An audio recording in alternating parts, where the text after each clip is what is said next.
Meaning of chip. The word chip has several meanings depending on context. 1. A small broken piece of something, wood, glass, etc. 2. A thin, crispy snack made from potatoes, potato chip. 3. A small electronic component in computers, microchip. 4. To break off a small piece, verb. 10 example sentences with chip.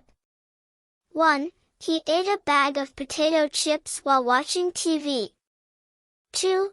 The plate has a chip on the edge. 3. The computer's speed depends on its chip.